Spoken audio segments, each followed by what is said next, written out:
Hello and welcome back to Ministry of Flavour, where today we're going to be making Persian lime pie. What is Persian lime pie and why does it look so much like key lime pie, I hear you asking? Well, although this pie does look very similar to key lime pie, it is in fact made with regular everyday limes, which are also called Persian limes, not key limes. And I suspect for almost everybody who doesn't live in Florida, these are the limes you're going to have to play with, hence Persian lime pie. So welcome to a new wide-angle view from my kitchen, also featuring my torso in an apron. As for the food processor you see in front of you, well, Tesco Direct closed down here recently in the UK, and frankly, who doesn't get a bit carried away in a final reduction everything must go sale? Back to the pie. To start with then, we're going to make the biscuit crumb base. You could go with regular digestive biscuits, but here I'm going with ginger ones, as the flavour contrasts and complements the lime more in my opinion. Here I'm adding an entire pack of McVitie's ginger nuts and pulsing until they resemble coarse ginger scented sand. Next I'm adding some softened butter and pulsing again until the butter is combined and the whole mixture resembles slightly damp and oily ginger scented sand. Now it's time to grab a fluted tin, which you may remember from such episodes as the last one, and after donning a CSI glove, lining the tin with these crumbs to form the base of the pie, taking care to make sure that you leave a ridge around the edge so that the finished effect looks like a biscuit coloured moon crater thing.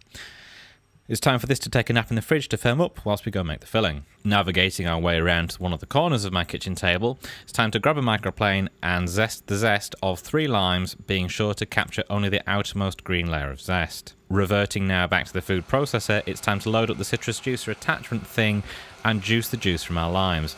Yes, admittedly, I was slightly hesitant of this to begin with in case it reamed my fingers off. How many limes you'll need depends on how juicy your limes are, but we're aiming for around 200 millilitres of juice, which ended up being 4 limes for me. Back over to the kitchen table corner. In a bowl, I've got 5 egg yolks. Beat them until they're thickened slightly.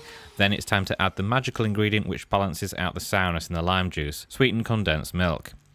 Add that in, then whisk. And now it's on to adding the lime zest and the lime juice, and then whisking everything to combine. Back to the third iteration of the food processor, this time with the quaint whisk attachment thing in place. Here I'm adding the egg whites and beating them until they form stiff peaks and look like this. Once that's done, you want to fold the beaten egg whites gently into the lime mixture, taking care to knock as little air out as possible. And now onto final assembly.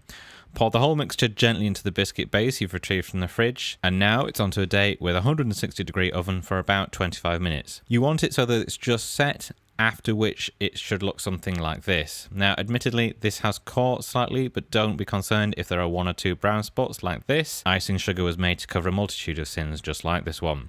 Sprinkle a thin layer over the top and we're nearly there. Now it's time to take it out of its tin in preparation for that all-important slice shot, and here we are, et voila.